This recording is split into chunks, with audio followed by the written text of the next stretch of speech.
Dobby. I'm a human rights activist, and I'm now the candidate for Party MUDA at the seat of Seri Setia, N32. Hi, I'm Kennedy Michael. I'm here to interview Dobby, who is standing in the seat for Seri Setia. Yep. Thank you very much for being with us this evening.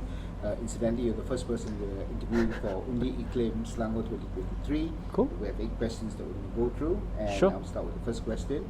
So, the first question is, will you push for or table and vote in favour of the urgent enactment of a Selangor Climate Emergency Act, preferably by Climate Action Week of 2024, which is in September 17th? Yeah, for sure. I think we do need an act like that. The only thing that I might look a bit more into is to see what can be enforced in the act, because if we have something like the Disability Act, we pass it, it looks very nice, but there's no enforcement in it, then there's no point to it.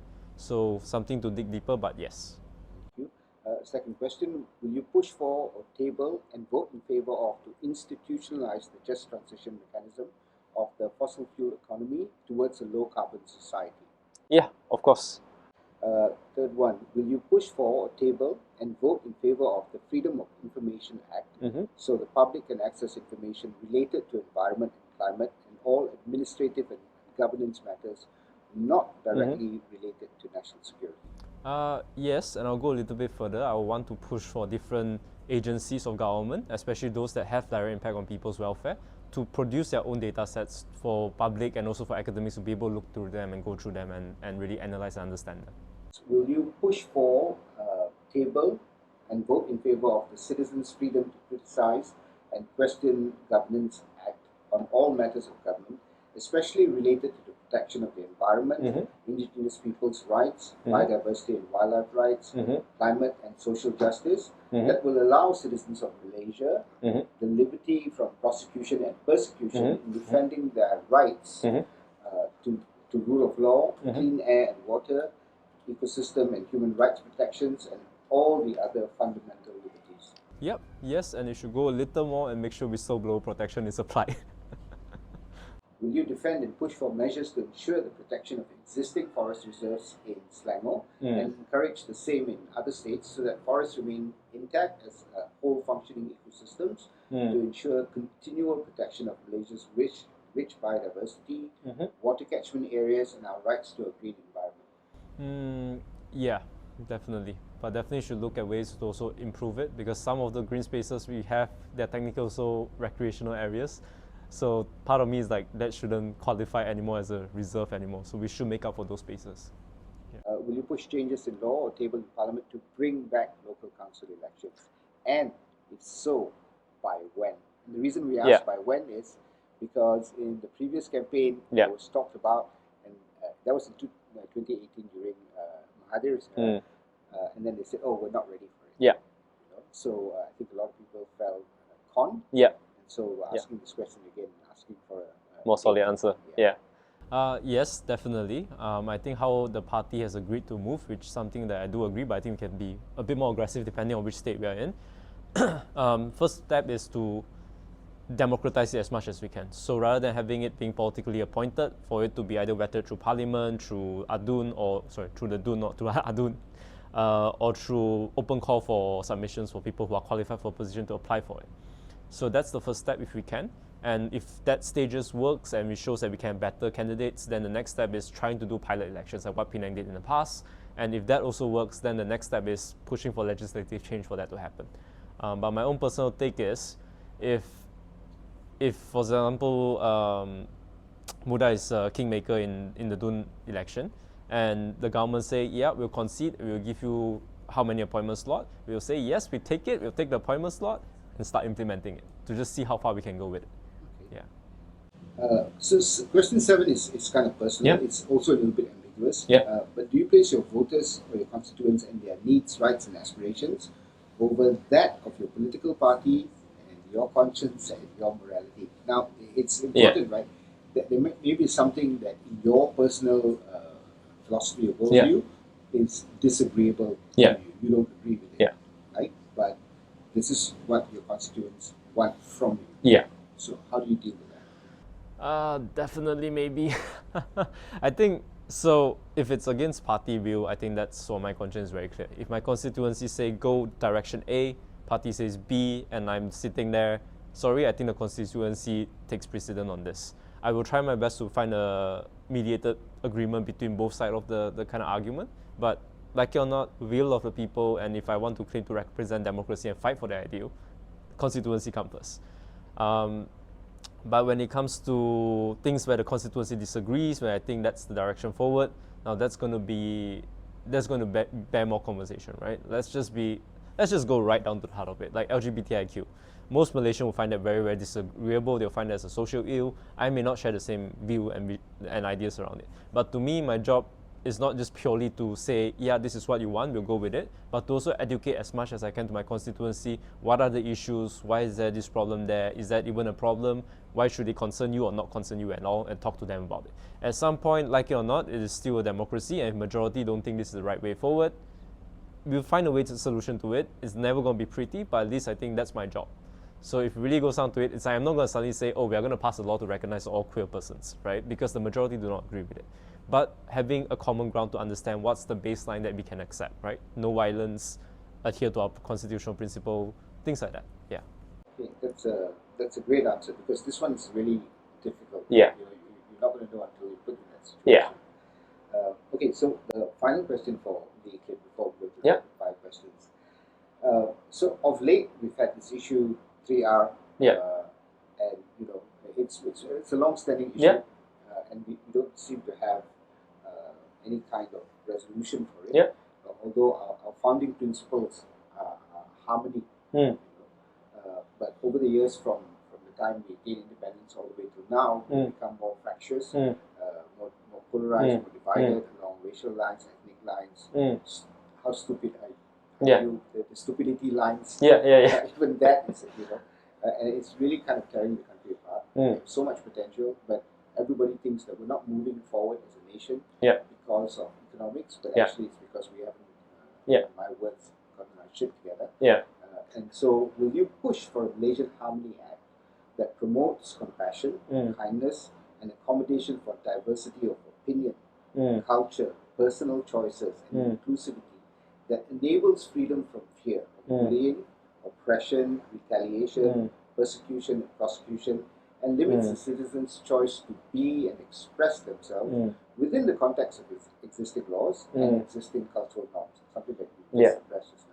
This refers to the persecution and prosecution of segments of society that have opposing or different views, personal choices, practices, lifestyles, belief systems, cultures, and worldviews from that of the mainstream norm. I think, strictly speaking, I don't think a law is necessary, because I think a lot of this kind of conversation should have been integrated into our parliament, to have a committee that looks on harmony, that improves bipartisanship, that kind of reduces on the kind of reason why you want to fight each other to death. And to me, putting a law there is a stopgap measure. If really we have no other choice and that's the way forward, then yes. But to me, it's really, can we have a bipartisan engagement on race relations? Can we have a open inquiry about things that have happened in the past, where bipartisan people can agree, okay, May 13, this was what happened, this is the official account, we all agree to it. Or even the more recent like riots in Taman Medan, for example, can we get a bipartisan committee to agree on things, even enforce disappearance, all those kind of things. So if those things can be done transparently without government having to be fearful about retaliation because it's done bipartisanly, do we really need a law like this? Then I don't really think so. Because I think it's one of those things, if you try to force harmony on someone by law, if we have better options around, we are just going to create more dissonance among people. But if we really have no choice and there's an escalation of hate speech, then at some point, we might need something that the government can kind of compel. Prison centers wouldn't work, but to compel someone to go for community services, to engage with people of different faith, beliefs, ethnicity, to kind of break that barrier of understanding. But yeah, if really have to, yes. But personally, I think there's better means to get to it. Okay, so I have 3 introductory questions for you, and we'd like to know what are the main issues that you think you have to deal with in your constituency. So in my constituency, the 2 main issues is transportation and infrastructure. So transportation is really referring to the kind of last mile connectivity we have in the area, and how we can try to connect people better so that they don't require they require more public transportation and less private transportation. In terms of infrastructure, it's really addressing the kind of shortfall that we have.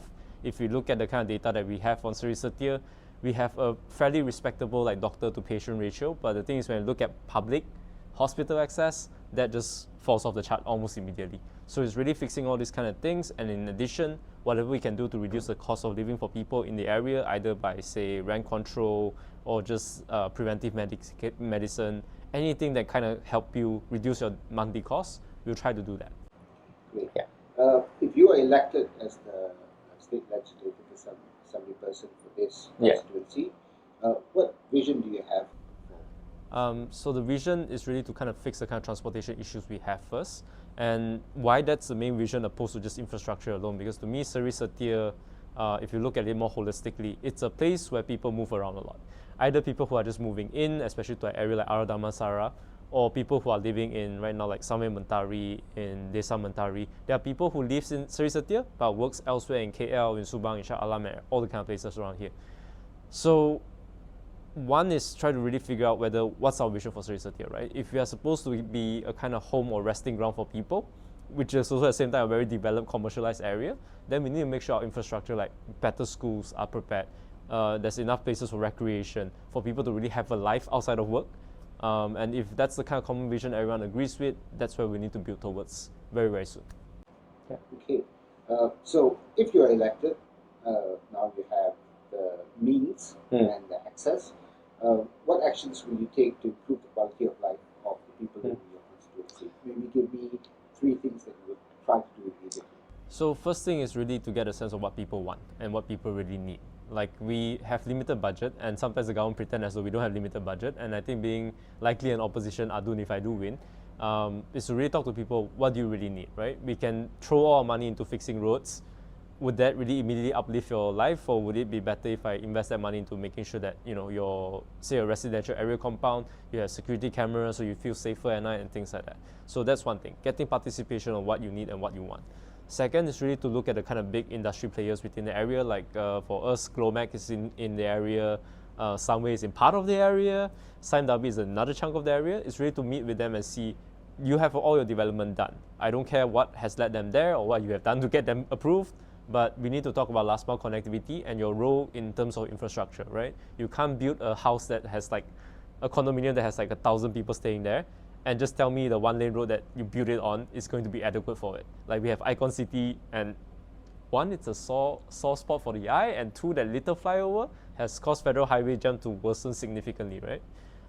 And last bit is really to kind of link up with the federal government, see what can we do to kind of improve like public healthcare access, education. And people will say these are federal issues. Yes, I could agree, but let's be very frank about it. If you build a clinic kesihatan right in smack in middle of Desa Mentari, who's going to deal with the parking? So that's actually a state role. So it's really to kind of find these things and find a way that make it work, right? If we know people needs access to healthcare or needs better facility for children around school, I think that's under something that state government definitely needs to look closer at and see what they can do. So those 3 things. Okay, we've come to the rapid fire section. 10 questions with a yes, no, pass answer. And so the first one is the adun's role, which is to introduce systemic changes in the State Legislative Assembly and PBTs to improve the service delivery and make sure it's people-centric, inclusive, and holistic. Yes. Great. Second one is corruption. To work actively to eliminate corrupt practices in state and local councils through prosecution, and to revamp the administrative processes to make it more transparent. Yes. Holistic. So a whole of society approach in managing Selangor, as opposed to just segmentized, and also to ensure public participation. Yes. Yeah. Good. Well, number 4, local council elections, to institutionalize public participation, to increase local representation by reinstating local council elections, while awaiting the federal law to be amended. Selangor Municipal has the sole authority to support local councillors in PPT, to enforce the selection of NGOs and citizens quota as 1/3 of the councillary for every PPT. That's a stopgap, right? Yes. Yes. And then unity. So actively promote unity and harmony in communities, constituencies, towns and cities, which means not talking shit about race, religion, and Yeah. And then number 6, transparency. transparency in state and community processes, and then the use of the Official Secret Act when it's got nothing to do with national security. Freedom of information, yes. Yeah. Good. Development, so curbing overdevelopment, especially in Selangor, to make sure that developments across the whole state is integrated with the master plan, which includes but not limited to the carrying capacity for Selangor, especially for the rivers and the towns and the roads, and then to ensure that the Kuala Lumpur Structure Plan 2040 and the Selangor Structure Plan 2035 are in sync, because these two it's right connected next to each cities. other. Yeah. And then to follow the acts, especially for hillside developments. Yes. Great. Climate change act, yes or no? Yes. Bad housing. So prioritize the improvement of living quality in PPR and low-cost flats, and to make sure that the type of developments when they are approved is mainly to fit the needs of the citizens and not property developers and speculators. Yes. Number 10 is transportation, and this one I've been asked to specifically mention the PJD link. Yes or no, and then last mile connectivity and first mile connectivity for public transport. Yes or no? Yes for connectivity, no for PJD link. Okay, good.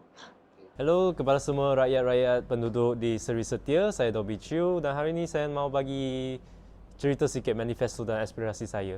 Bagi saya, Seri Setia ini merupakan tulang belakang kepada ekonomi di Selangor. Bukan saja di PJ yang kita duduk, tapi juga di Shah Alam, di Subanjaya, sampai juga di Kuala Lumpur. Kita tahu penduduk di Seri Setia ini, kita keluar bekerja setiap pagi, kita balik pulang ke rumah kita petang. Dan apa yang jadi isu besar kita? Traffic jam, kos sara hidup yang meningkat. Dan apa yang saya janji, saya akan cuba membantu. Kita cuba memperbaharui kita punya sistem pengangkutan awam supaya kita tidak perlu memiliki kereta. Kita boleh naik bas sampai tempat kerja kita.